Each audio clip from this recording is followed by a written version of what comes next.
اسكتها ايها العليم، اسكتها.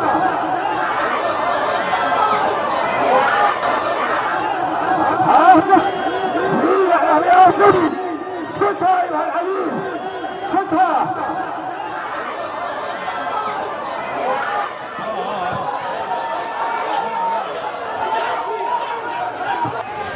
ولكن يا امير، السهم الذي يتكلم عن ابكى حرمله مهلا يا امير الحرس، اتسمع وما اسمع؟ نعم والله، صراخ طفل وكأنه عبد الله.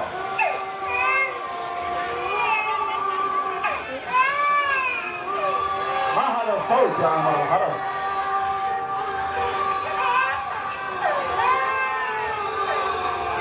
دعني يا امير.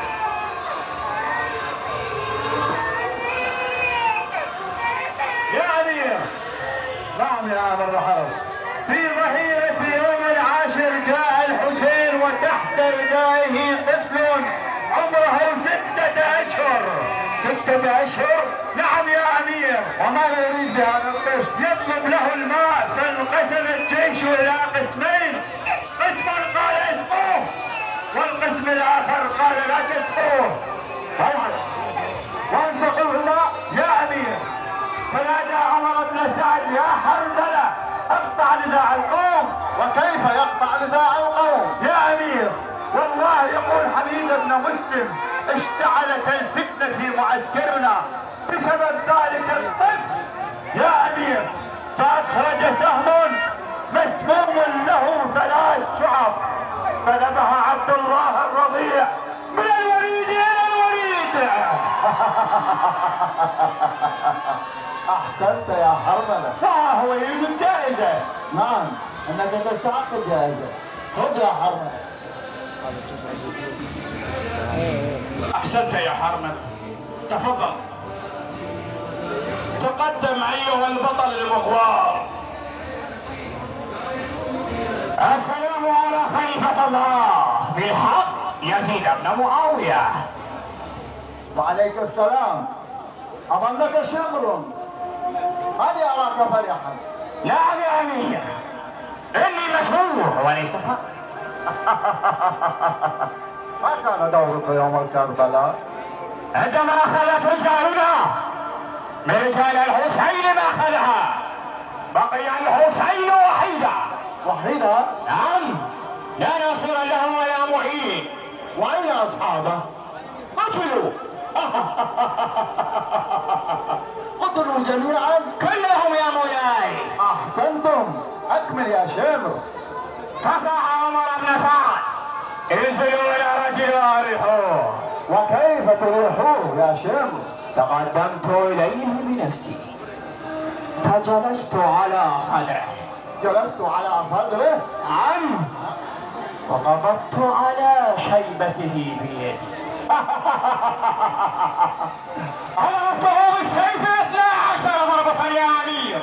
بارك الله بك يا شمر. 12 ضربة؟ نعم، فكان خنجري فذبحته من الوريد الى الوريد.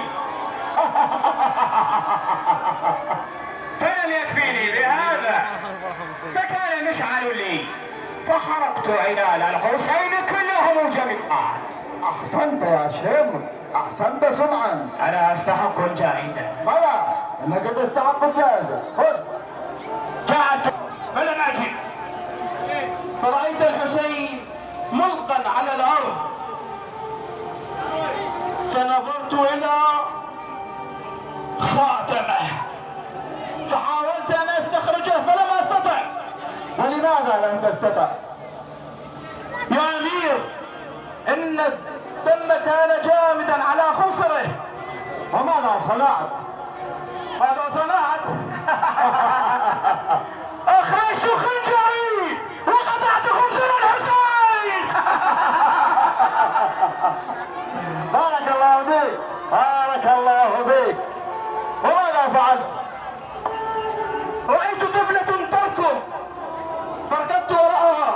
ولماذا ركضت وراءها؟ حتى أسلمها يا أمير. تسترها؟ نعم. وماذا تستر منها؟ لقد رأيت قرطيها جميلتان. وسألت عنها من أنت؟ قالت رقية. ومن رقية؟ بنت الحسين. انت الحسين؟ نعم يا أمير. فسلبت قرطيها حتى جرت الدماء من أذنيها. وهذا خاتم الحسين هدية لك يا مولاي.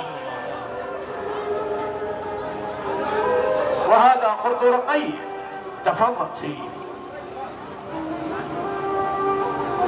هل هي جائزة يا أمير؟ احسنت صنعا، احسنت صنعا. خادمك يا أمير. خذ هذه جائزتك. أحسنت.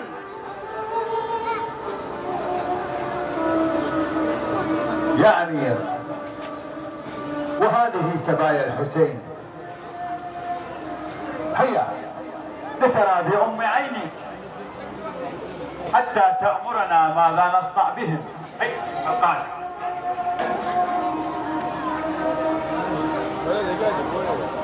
من هذا؟ إنه علي بن الحسين، رجل عليم. ألم يقتل الله عليا؟ إنه رجل عليم يا أمير. لقد قتله الناس. كلا، لقد قتله الله. اسكت يا علي، اسكت. إن الله يتوفى الأنفس حين موتها. يا يزيد، ماذا تقول لرسول الله يوم القيامة إذ كانا مقيدين أنا وعماتي زينب؟ رسول الله؟ وما شأنك برسول الله؟ أن محمد جدك أم جدي؟ من يكن جدك؟ إن قلت جدك فكذبت، وإن قلت جدي فكذبت. اسكت يا علي، اسكت. أبلغت تهددني يا ابن يا يزيد؟ ما علمت بأن القتل لنا عادة وكرامتنا من الله الشهادة؟ اسكت يا علي، والله أخذت الذي بين عينيك، اسكت. لا. استحوذ عليه الشيطان. ومن هذه؟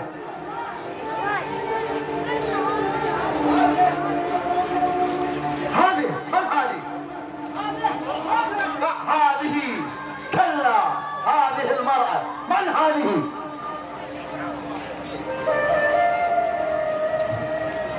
يا أمير، إنها زينب ابنة علي. زينب بنت علي؟ نعم يا أمير. الحمد لله الذي قتلكم وأراح البلاد والعباد منكم.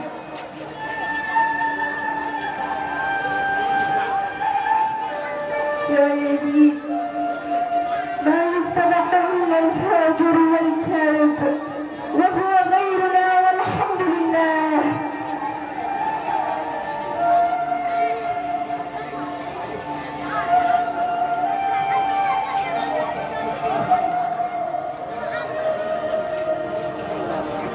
فما رأيت إلا جميلا. هؤلاء قوم كتب الله عليهم القتل، فبرزوا إلى مضاجعهم، وسيجمع الله بينك وبينهم فتحاج وتخاصم. فانظر لمن سيكون الملك يومئذ يا يزيد. قتلتك أمك يا ابن مرجانة. يا عجيب، اسكتي ولا قتلتك، اسكتي.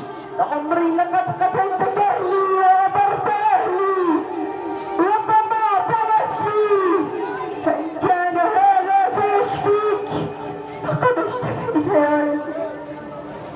والله لأكيدنكم كيدا ما صنع سلطان برعيته.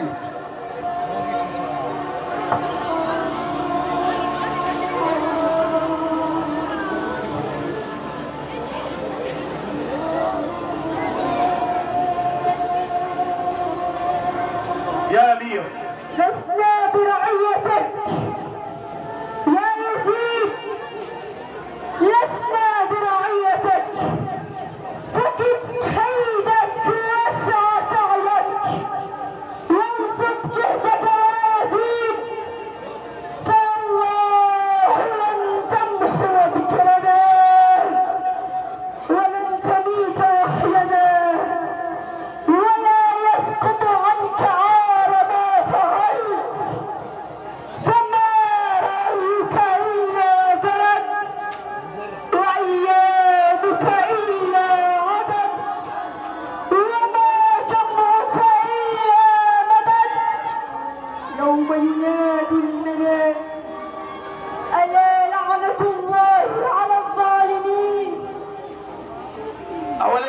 أن تردي على أمير المؤمنين؟ اسكتي، أفرى الله جلدتك كما أفريت جلدة أخيك الحسين.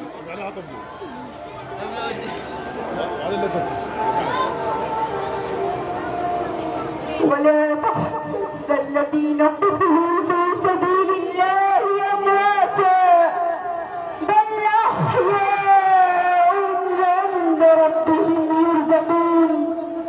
وحسبنا بالله حاكما وبمحمد بهيرا وبجبرائيل حسيما يا يزيد.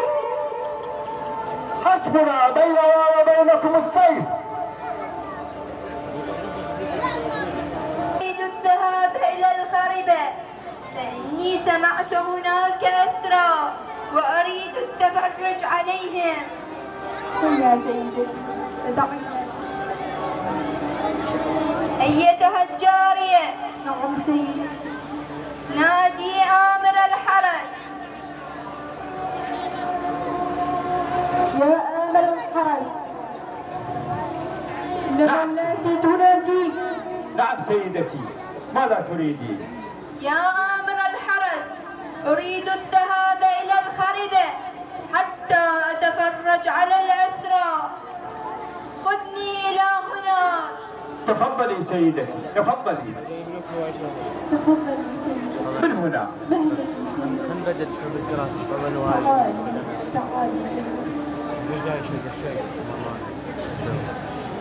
استريحوا مولاتي. ها هم الخوارج. سيدتي يا هند. الحرس اخبرني ما قصة هؤلاء الإسارة؟ سيدتي يا هند، إنهم خوارج خرجوا على أمير المؤمنين يزيد بن معاوية وكان هذا جزاءهم. تفضلي بالجلوس سيدتي وتفرجي عليهم. سيدتي لا تتقربي إليهم فإنهم إناس خطرون. أيها الأسارة هل فيكم أحد يكلمني؟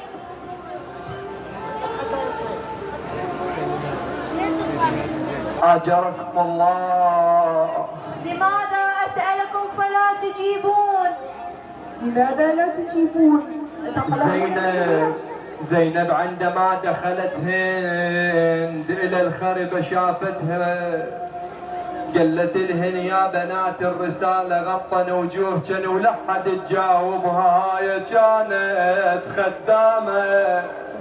خدامة عدنا وهسه جاية تتفرج علينا. تقلها يا من على الكرسي قعدتي احنا اهل الكراسي مو شنتي. ما لكم لا تجيبون؟ تعلمون من هي؟ إنها زوجة أمير المؤمنين يزيد بن معاوية. هيا تكلموا. والله إني في حيرة من أمري. ثيابهم ملطخة بالدماء والرماد وقد بان عليهم الحريق، لكني أرى أنوارا تتساطع من وجوههم ونساءهم ذو هيبة ووقار. يا امرأة أجيبيني بالله عليك، من أي البلاد أنتم؟ نحن من المدينة. من المدينة؟ من أي المدن أنتم؟ فإن المدن كثيرة. من مدينة رسول الله. ماذا تقولين يا امرأة؟ السلام عليك يا رسول الله. السلام عليك يا حبيب الله. يا هند أراك تجلسين عندما سمعت بمدينة رسول الله صلى الله عليه وآله وسلم. يا امرأة إنه احتراما وإجلالا لمدينة رسول الله صلى الله عليه وآله وسلم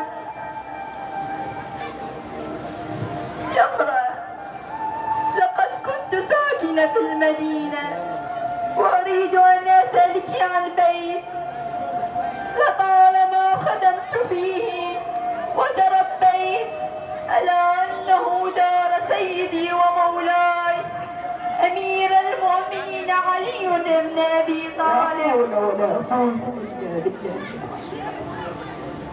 يا امرأة، أريد أن أسألك عن سيدي الحسين بن علي.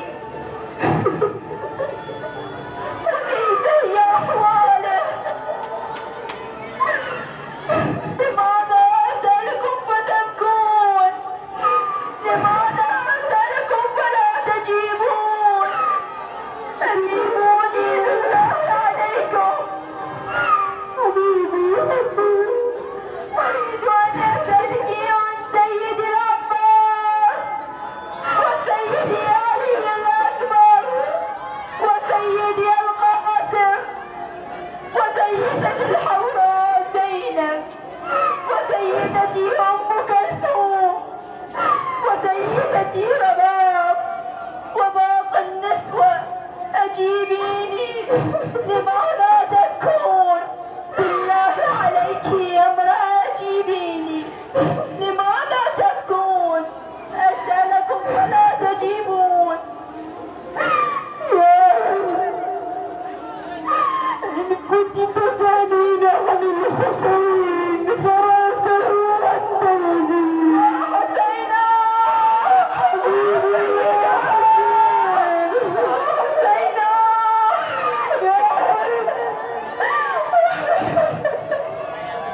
إن كنت تسألين عن أبي الفضل العباس فقد قطعوا كفتي المشروع.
عليك يا يزيد. هيا إلى القصر.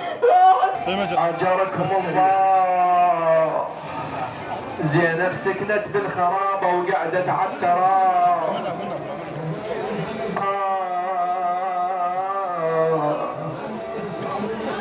ما يخالف يا بنات الرسالة، استريحا للإمام السجاد.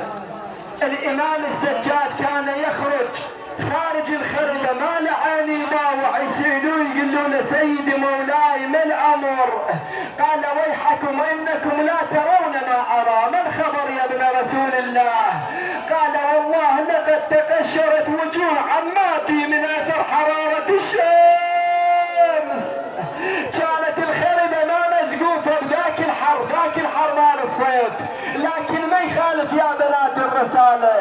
مرة تجينا هند، مرة نوى من الأطفال، بس ما حد يباوع عنا، ما يخالف. ها هنا الحكي شنو ما يخلوهن يسوون العزاء. تقول لك كل ما أصيح عن ابويا يضربوني يضربوني. أجركم الله. الإمام كان مشغول يدعو إلى ربه. شوفوا المصيبة الثانية، كان يدعو إلى ربه، لكن مولاتنا زينب تصلي من جلوس.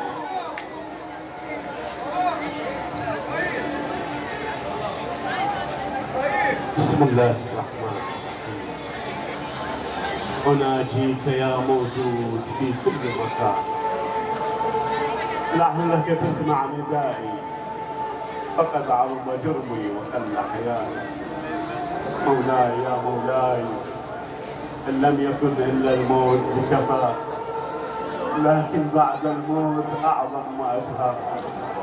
مولاي يا مولاي، بك غوثاه مغوثاه، من هواه قلبني، ومن عدو استكبر علي، ومن دنيا تزينت لي.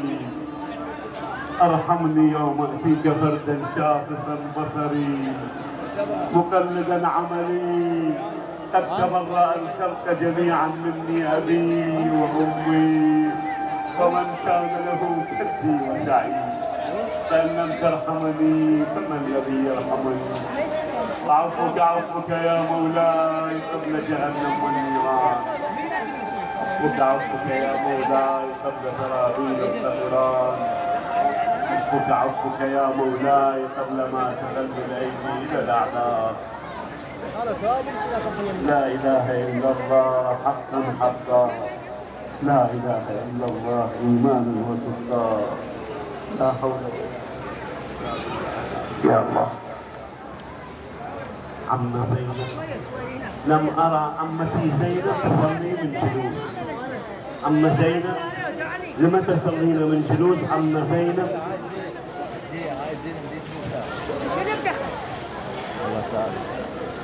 يا ابن أخي، إن مصيبة أخي الحسين. حبيبي يا حسين، نور عيني يا حسين، حبيبي يا حسين. إن مصيبة أخي الحسين وكفيني العباس قد هدت قواي، ولا أستطيع بعضها القيام للصلاة. يا ابن أخي، تقول له يا عم راح الحيل مني. أويلي يا زينب، يا عم راح الحيل مني، من راح أبوك حسين عني. يا عم يا عم يا عم، يا رأيت بكربلاء ما يتعزني، ولا رجلي تخطي وانا مي. ابن أخي،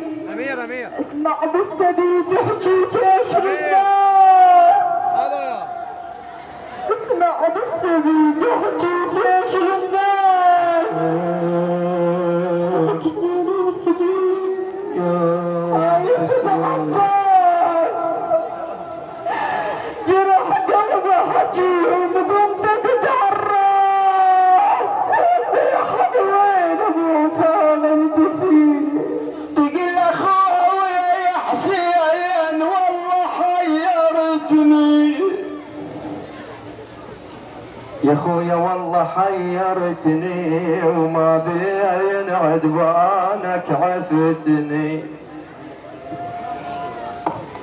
وبعد مصيبة ثانية استلها تريد ترتاح مولاتي زينب، وإذا برقية ترى بأبيها الحسين قد أقبل إليها في المنام، أو شافته في المنام، أو من شافته في المنام مولاتي قام قعدها بحجره ويمسح على راسه.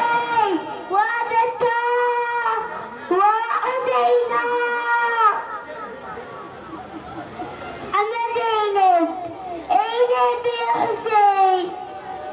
أريد أبي حسين حبيبي يا حسين، وعدته وحسينا. بني رقية ما بك يا نوراي، أريد أبي يا حسين. بني رقية يا عم حسين ابوك منين اجيبه؟ بني يا عم حسين ابوك منين اجيبه؟ واقول له تريدك رقية الحبيب، تقول له من وين اجيبه من وين اجيبه يا عم حسين اخي منين اجيبه؟ ام قلبي بايح بالمصيبه، رحمة حالتي يا عم هادي يا بربي.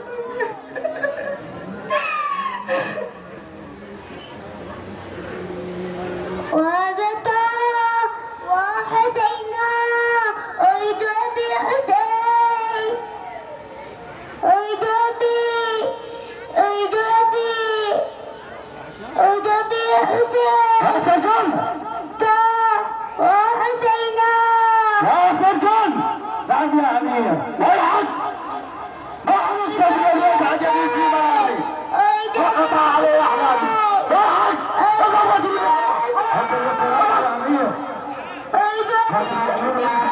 هذا السر. أريد أبي حسين.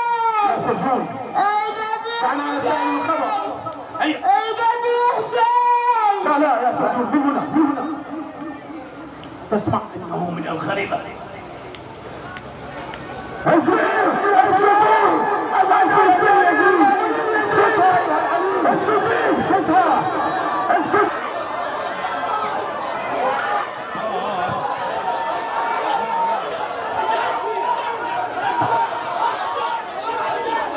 ليس انت فين؟ ليس انت.